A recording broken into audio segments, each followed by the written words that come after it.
행복한 상상 소보루의 성경동화 이야기 시간이에요. 저번 시간 예수님은 12명의 제자를 뽑으셨어요. 그리고 제자들은 예수님이 어디를 가든지 따라다녔지요. 오늘의 이야기는 가나라는 작은 마을에 혼인잔치가 열렸는데 이곳에서 예수님은 사람들과 제자들에게 첫 번째 기적을 보이셨다고 해요. 과연 어떤 기적일지 우리 한번 성경 속으로 들어가 볼까요? 6화 예수님의 첫 번째 기적. 가나라는 작은 마을에 혼인잔치가 열렸어요. 결혼식에는 신나는 음악이 울려 퍼지고 맛있고 고소한 냄새가 진동을 했지요. 동네 사람들은 신랑 신부에게 줄 선물을 가지고 왔어요. 아휴, 신부가 너무 이쁘네요. 그러게요. 신랑도 너무 멋져요. 정말 잘 어울리는 한 쌍이네요. 사람들이 점점 더 많이 모이게 되자 잔치는 더욱더 무르익었어요. 사람들은 포도주에 취해 즐겁게 이야기했지요. 정말 축하해요. 행복하게 잘 살아요. 이 집 포도주가 아주 그냥 기가 막히네요. 와주셔서 감사합니다. 마음껏 즐기세요.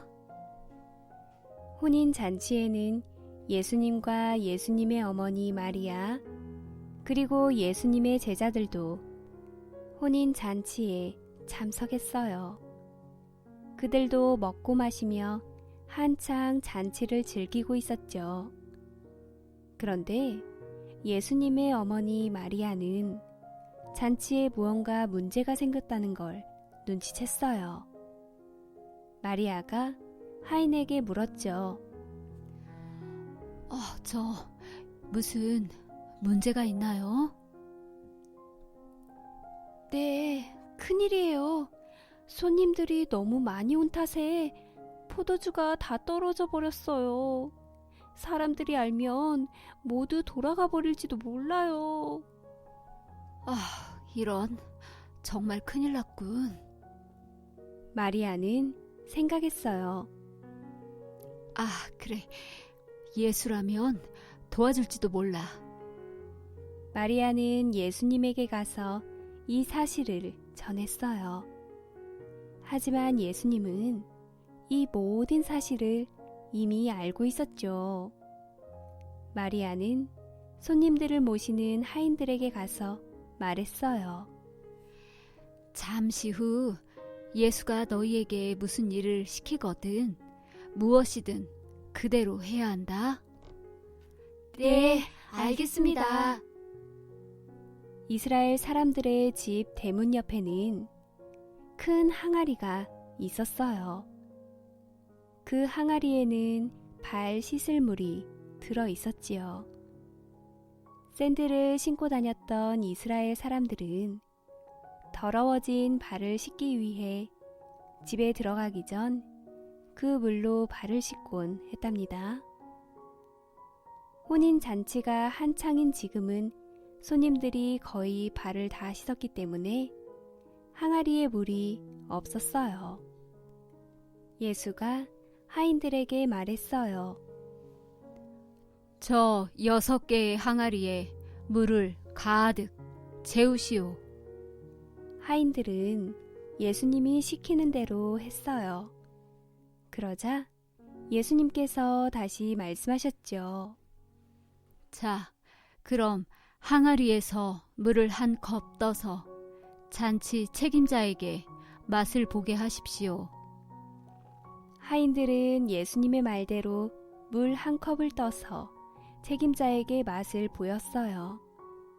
그러자 포도주가 떨어진지도 몰랐던 책임자가 이렇게 말을 했죠. 어, 정말 맛있는 포도주로군. 하인들은 영문을 알 수 없었어요. 물 한 잔을 줬을 뿐인데 포도주라니요? 하인들은 항아리로 돌아가 보았어요. 그랬더니 그곳엔 물이 아니라 향기로운 포도주가 가득 채워져 있지 않겠어요? 세상에. 이 일은 예수님께서 처음으로 보여주신 기적이었어요. 이렇게 예수님은 망칠 뻔한 혼인잔치를 멋진 혼인잔치로 바꿔주어 많은 사람들을 행복하게 해 주셨답니다. 여러분, 혼인잔치에 초대된 예수님께서 포도주가 떨어졌다는 사실을 언제 아셨을까요? 마리아가 알려줬을 때 알았을까요? 아니면 그 전부터 알고 계셨을까요? 예수님은 모든 것을 다 아시는 전지하신 분이기에 마리아가 말하기 전부터 다 알고 계셨을 거예요. 그럼 포도주가 떨어지기 전에 미리 기적을 베푸셔서 문제를 만나지 않게 하시지. 왜 포도주가 다 떨어져 문제를 만난 후에 기적을 보여주셨을까요?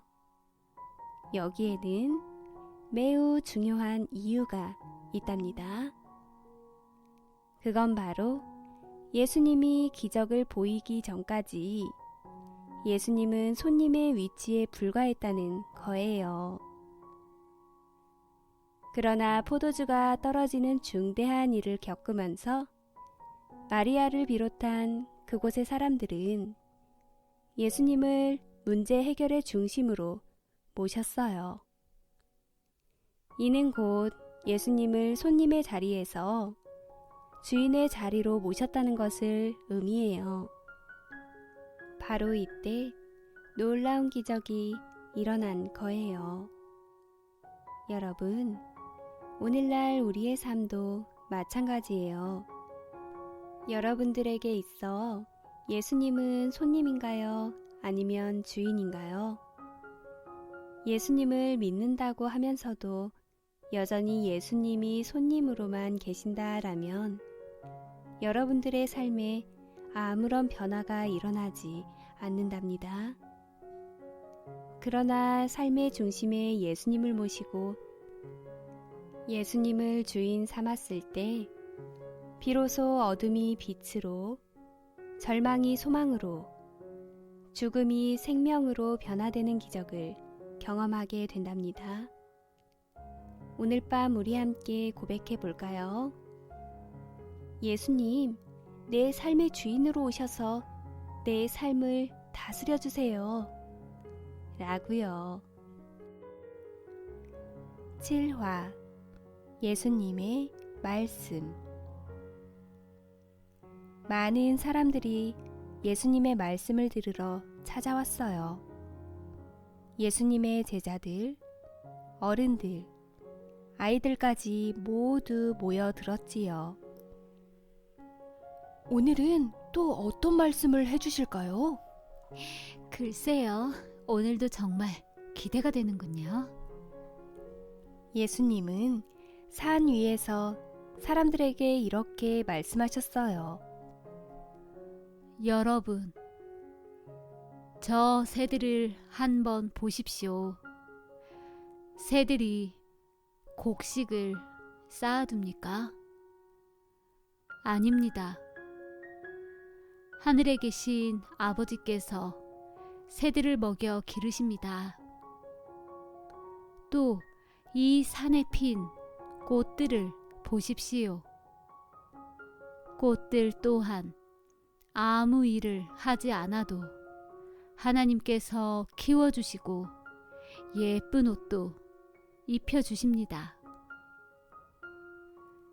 여러분은 새들이나 꽃들보다 훨씬 더 소중한 사람입니다. 그러니 아무 걱정하지 마십시오.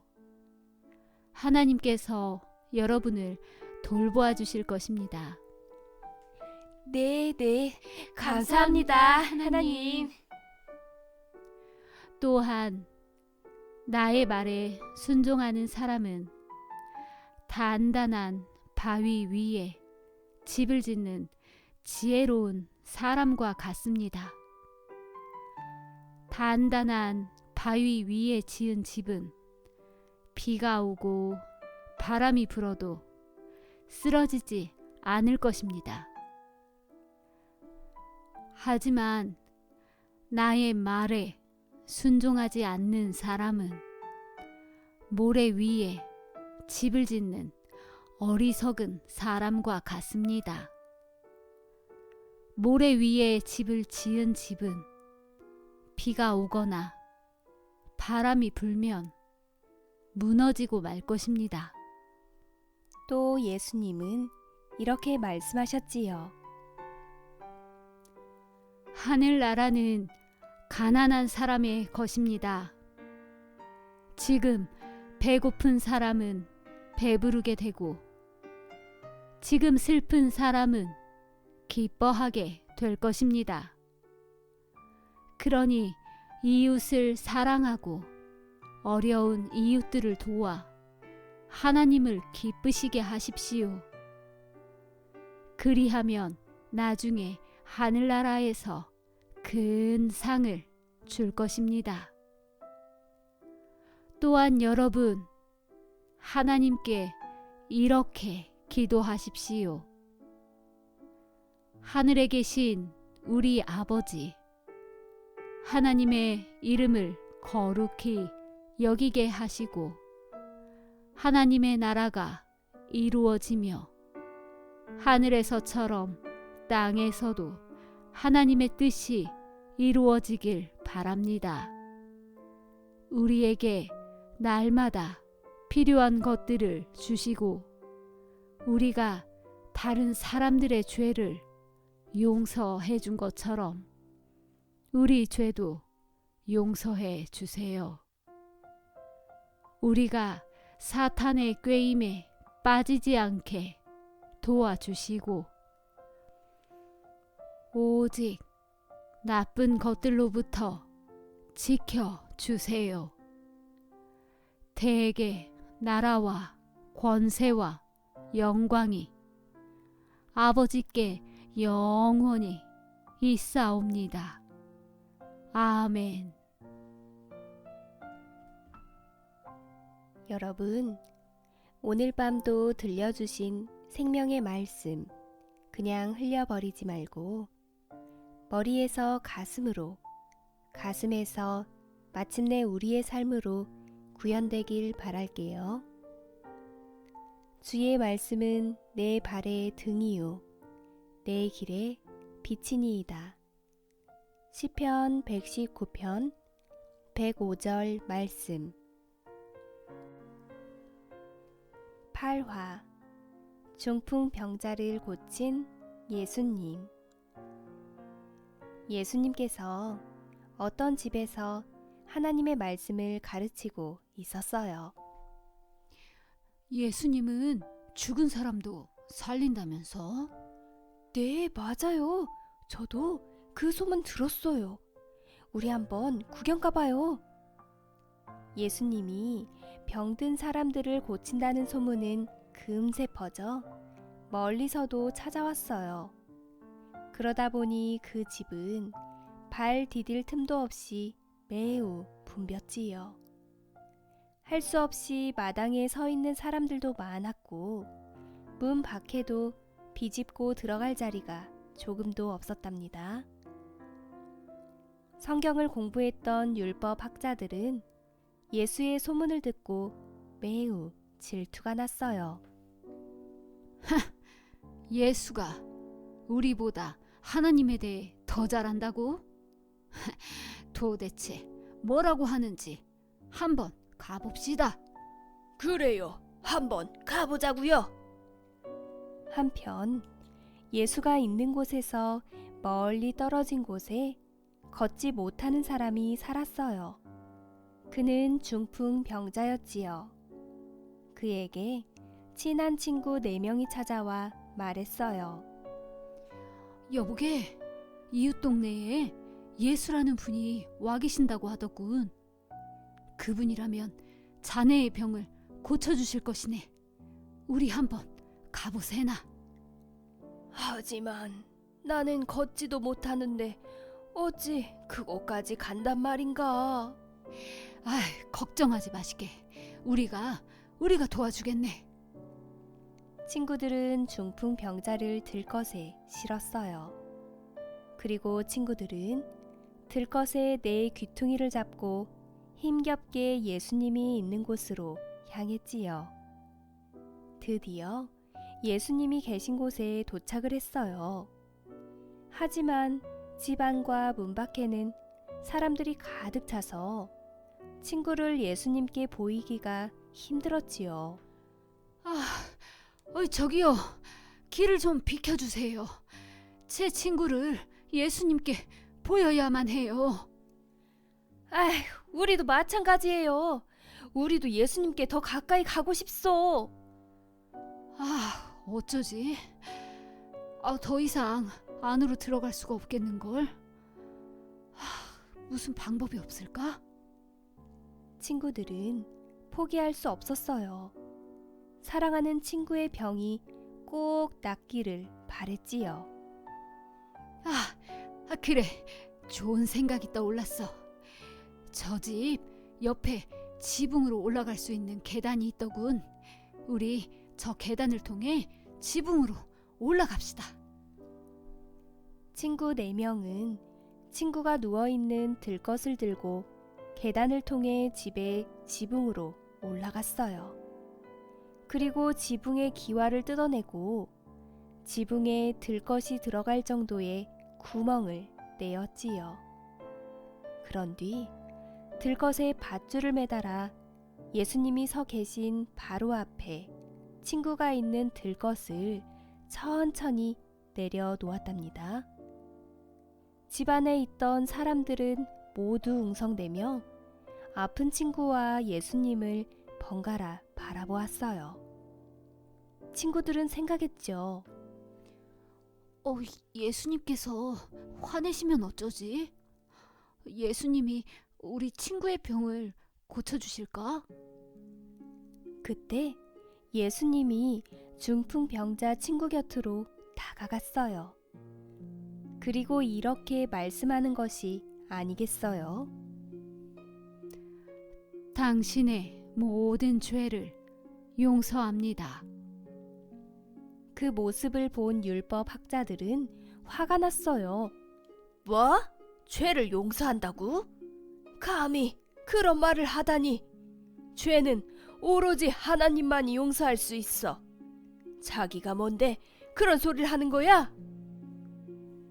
예수님은 율법 학자들의 생각을 읽으시고 그들에게 이렇게 말씀하셨어요. 당신들은 내가 이런 말을 하면 안 된다고 생각하는군요. 하지만 나는 죄를 용서할 수 있습니다. 나는 하나님의 아들이기 때문입니다. 그리고 나는 이 자의 병을 고쳐줄 수도 있습니다.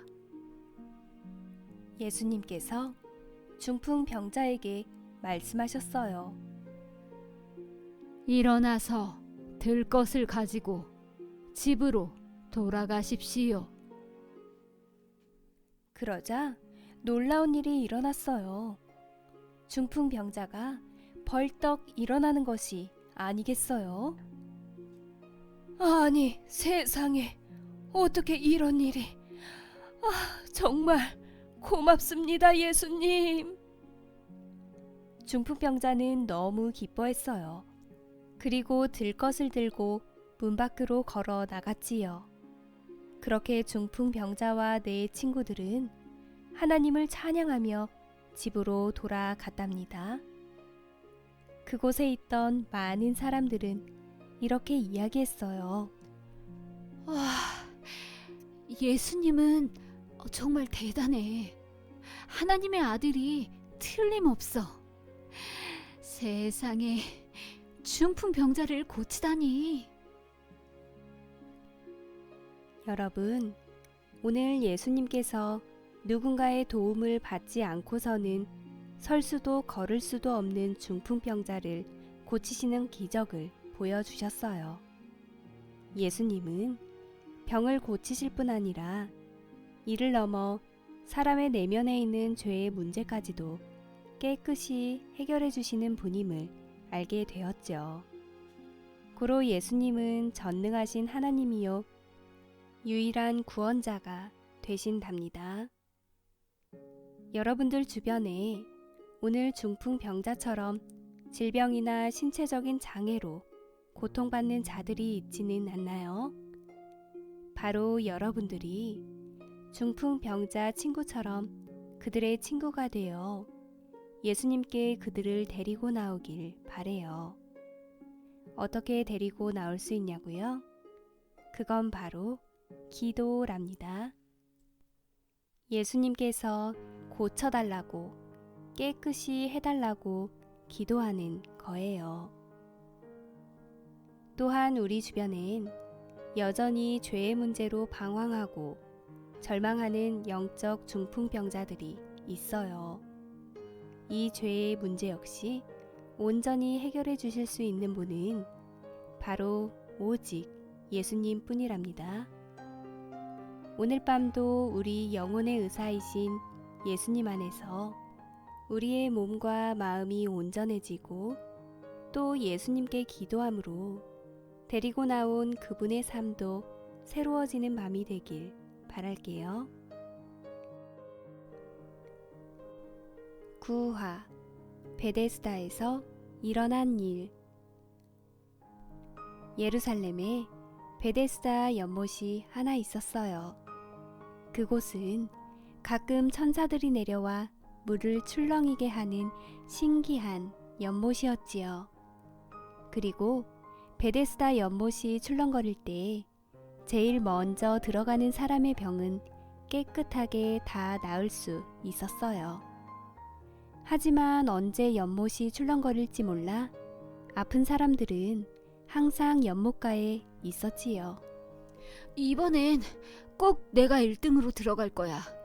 그래서 반드시 내 아픈 팔을 고쳐야지. 다른 사람이 먼저 들어가지 않도록 이 연못을 떠나지 않을 거야. 오늘 밤을 이곳에서 자야겠어. 그렇게 아픈 사람들, 그리고 아픈 사람들을 돌보는 가족들로 연못 주인은 항상 붐볐답니다. 한편 그곳엔 38년 동안이나 중풍병에 걸려 몸을 잘 움직이지 못하는 사람도 있었어요. 그 사람에겐 친구도 가족도 없었지요. 이곳에 온 지 벌써 몇 년째인가. 몸이 이러니 연못에 들어가도 다른 사람보다 항상 늦으니 말이야. 내 차례가 오긴 올까? 이젠 그만 포기해야 할까? 중풍병자는 너무 슬펐어요. 그러던 어느 날이었어요. 예수님이 연못 옆을 지나시다가 이 사람을 보고 중풍병자 곁으로 다가가셨지요. 병이 낫길 원하시오? 누구십니까? 당연히 병이 낫기를 원하니 이곳에 있는 거지요. 하지만 전 연못 안으로 빨리 들어갈 수 없습니다. 제가 들어갔을 땐 다른 사람이 항상 먼저 들어가 병이 다 나은 후랍니다. 나를 도와줄 사람 하나 없으니 참으로 고통스럽습니다. 예수님을 몰라보는 중풍병자에게 예수님이 말씀하셨어요. 내가 당신을 도와주겠소. 정말입니까? 그렇소. 자, 일어나시오. 그리고 걸어가십시오. 네? 아니, 뭐라고요? 중풍병자는 놀라서 눈이 휘둥그레졌어요. 연못에 들어가는 것을 도와주려나 하고 생각했는데 갑자기 일어나 걸으라니요. 하지만 중풍병자는 예수님의 말씀에 순종했어요. 그래, 한번 이 사람 말대로 해보자. 중풍병자는 다리에 힘을 주었어요. 그리고 벌떡 일어났지요. 아니 세상에, 내가 일어났어. 이건 기적이야. 중풍병자는 한 발 한 발 걷기 시작했어요. 그리고 신이 나서 이곳 저곳을 뛰어다녔지요. 그는 예수님께 감사의 말을 전하기 위해 다시 자리로 돌아갔어요. 하지만 그곳에 예수님은 이미 사라진 후였지요. 어디 가셨지? 인사를 하려고 했건만. 그렇다면 성전에 가서 하나님께 감사의 기도라도 드려야겠다. 그는 성전에 가서 하나님께 감사의 기도를 드렸어요. 그리고 율법 학자들에게 말했지요. 어떤 분께서 제가 오래 앓고 있던 병을 고쳐주셨습니다. 뭐? 대체 어떤 사람이 그랬단 말이오? 저기 저분입니다. 바로 저기 저 사람이요. 그때 마침 예수님이 성전 안으로 들어오고 계셨어요. 평소 율법 학자들은 예수님을 좋아하지 않았어요. 예수님을 매우 오만하고 교만하다 생각했지요. 율법 학자들은 예수님께 다가가 화를 내기 시작했어요. 오늘은 안식일입니다. 하나님께서는 안식일에는 쉬라고 하셨습니다. 어떻게 안식일에 병든 사람을 고치는 일을 할 수 있습니까? 당신은 죄를 지었습니다. 그러자 예수님께서 말씀하셨어요. 하늘에 계신 내 아버지도 안식일에 사람들을 돌보는 일을 하십니다. 그래서 나도 그리하였소. 뭐요? 감히 어떻게 하나님을 당신의 아버지라 말할 수 있는 것이요? 당신이 하나님이라도 된단 말이요? 당신은 벌을 받아야 하오. 당신은 제정신이 아니요. 율법 학자들은 예수님을 미워하고 시기했어요. 어떻게 하면 예수님께 벌을 내릴까 생각했지요. 하지만 예수님은 그들을 두려워하지 않으셨고 여전히 하나님의 말씀을 전하며 불쌍한 이웃들을 사랑하고 도우셨답니다. 여러분, 베데스다라는 이름의 뜻은 자비의 집 혹은 은혜의 집이라는 뜻을 가지고 있답니다. 그런데 그 이름과는 달리 그곳의 분위기는 치열한 경쟁과 무자비함밖에 없었지요. 하지만 베데스다라는 이름에 걸맞게 자비와 은혜의 현장으로 바꾸어 주신 분이 계셨어요. 그분은 바로 예수님이시지요. 예수님은 38년 된 병자의 몸을 깨끗이 고쳐주셨어요. 그것도 일어나 내 자리를 들고 걸어가라 라는 말씀 한마디로 말이에요. 여러분, 어떻게 이런 일이 가능할까요? 도대체 예수님이 어떤 분이시길래 말씀 한마디로 그토록 오래된 병을 고치셨을까요? 여러분, 예수님은 창조주요 못하실 일 전혀 없으시는 전능하신 하나님이시랍니다. 오늘 밤 우리의 상한 몸과 마음에 은혜와 자비로 덮어주실 예수님께 더 가까이 나아가 보면 어떨까요? 10화 야이로의 딸과 한 여인. 어느 동네에 야이로라는 사람이 살았어요. 야이로는 아름다운 아내 그리고 12살 된 딸과 함께 행복하게 살고 있었지요. 그런데 어느 날 사랑스러운 딸이 점점 아프기 시작하더니 이제는 침대에서 일어날 수도 없는 지경에 이르렀지요. 의사 선생님이 야이로에게 말했어요. 더 이상 치료는 불가능합니다. 안 됐지만 이제 따님의 마지막을 준비하셔야 할 듯합니다. 아마도 오늘을 넘기기 힘들 겁니다. 네, 뭐라고요? 안 됩니다. 제발 저희 딸을 살려주십시오. 야이로는 의사에게 무릎 꿇고 애원했어요. 하지만 의사도 더 이상 손을 쓸 수가 없었지요.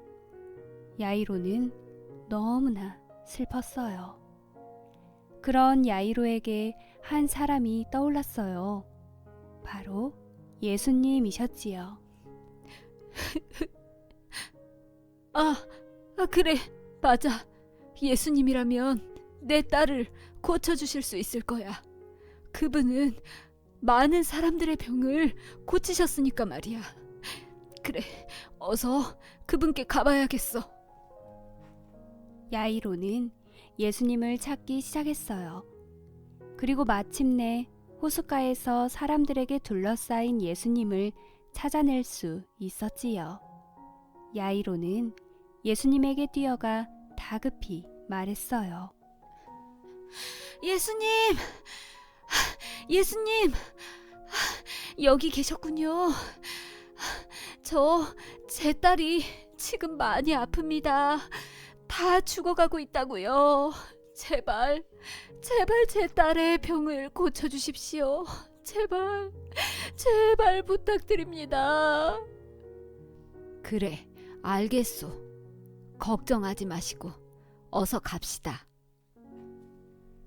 예수님은 야이로를 따라 그의 집으로 향했어요. 호숫가에 있던 많은 사람들도 예수님이 병을 어떻게 고치는지 궁금하여 그들을 따랐지요.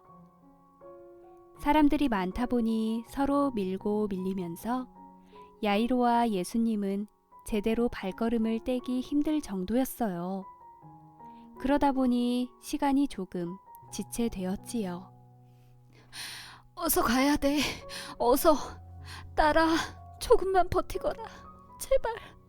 제발. 그런데 그 많은 무리들 속에 몹쓸 병에 걸린 한 여인이 있었어요. 그 여인의 병은 한 번 다치면 피가 멎지 않고 계속 흘러나오는 괴혈병을 앓고 있었지요. 이 여인도 예수님의 뒤를 따르고 있었어요.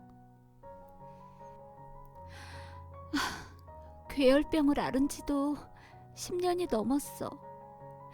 그동안 많은 의사들에게 내 병을 보였지만 아무도 고칠 수 없었어. 하지만 저 예수님이라면 내 병을 고쳐주실 수 있지 않을까? 여인은 무리들 틈을 비집고 예수님 곁에 다가갔어요. 그리고 예수님께 손을 뻗었지요. 그래, 거의 다 왔어. 저분의 옷자락이라도 잡고 싶어. 그럼 내 병이 나을지도 몰라. 그래, 조금만 더. 드디어 여인이 바라던 대로 예수님의 옷자락에 손이 닿았어요. 그 순간 여인의 몸에서 흐르던 피가 멈춘 것을 느낄 수 있었지요. 그때였어요. 예수님이 걸음을 멈추고 주위를 둘러보셨지요. 누가 내 옷을 만졌느냐? 예수님의 제자 베드로가 말했어요. 네, 예수님. 사람이 너무 많아 서로 밀려 부딪히고 있습니다. 여인은 두려워 떨며 예수님께 나가 무릎을 꿇고 말했어요. 예수님, 제가 예수님의 옷에 손을 대었습니다. 그러자 예수님은 웃으시며 말씀하셨어요. 당신의 믿음 때문에 당신의 병이 나았소. 이제 편히 가시오. 네, 감사합니다. 감사합니다, 예수님. 바로 그때 멀리서 한 사람이 숨을 헐떡이며 야이로에게 달려와 말했어요. 주인님, 따님이 방금 돌아가셨습니다. 이제 예수님을 모셔올 필요가 없게 되었습니다. 너무 늦었습니다. 뭐라고? 안 돼. 야이로는 너무 슬퍼 눈물이 왈칵 쏟아졌어요. 하지만 예수님이 야이로에게 말씀하셨지요. 야이로, 나를 믿으시오. 당신의 딸은 죽지 않았소. 예수님은 야이로와 함께 집에 도착했어요. 그곳에 있던 야이로의 가족들과 친척들은 모두 울고만 있었지요. 예수님은 함께 온 사람들을 집 밖으로 물리시고 소녀가 있는 누워있는 침실로 향했어요. 그리고 소녀 곁에 앉아 소녀의 손을 잡고 말씀하셨지요. 아이야, 이제 잠에서 깨어나거라. 어서 일어나거라. 그때 기적이 일어났어요. 죽었던 야이로의 딸이 눈을 번쩍 뜨더니 일어나 걸어다니는 게 아니겠어요? 야이로와 그의 아내는 믿을 수가 없었어요. 세상에, 죽었던 딸이 다시 살아나다니요. 그들은 기쁨의 눈물을 흘렸어요. 감사합니다, 예수님. 정말 감사합니다. 예수님이 야이로에게 말했어요. 이 아이에게 먹을 것을 주시오. 네, 알겠습니다, 예수님. 예수님은 그동안 너무 아파 먹지 못했던 배고픈 소녀의 마음까지도 잘 알고 있었어요. 그리고 야이로의 가족들은 예수님께 진심으로 감사하며 그 전보다도 더욱더 행복하게 살았답니다.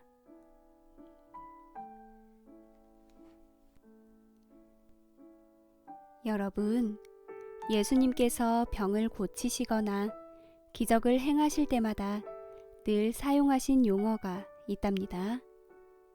그건 바로 내 믿음대로 될지어다 라는 말씀이지요.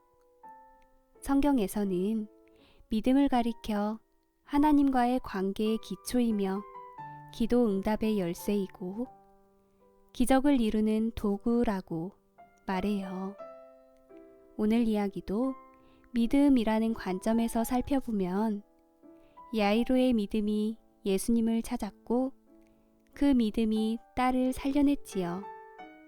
또한 괴혈병을 앓은 여인 역시 믿음으로 예수님의 옷자락을 만지게 되었고 그 믿음이 여인의 병을 깨끗이 하였던 것이랍니다.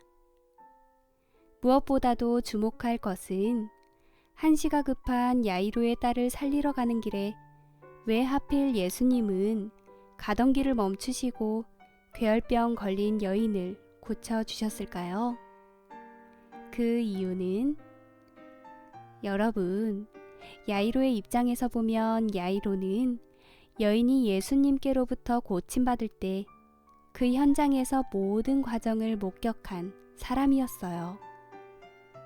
이 과정을 통해 분명 야이로는 예수님에 대한 반신반의했던 그의 믿음이 그래, 예수님이면 충분히 내 딸을 살릴 수 있을 거야 라는 확신으로 바뀌었을 거예요. 맞아요. 예수님은 야이로를 배려했던 것이죠. 야이로의 믿음을 더해 주시려고요. 여러분, 믿음은 세상을 이기고 믿음이 기적을 불러온답니다.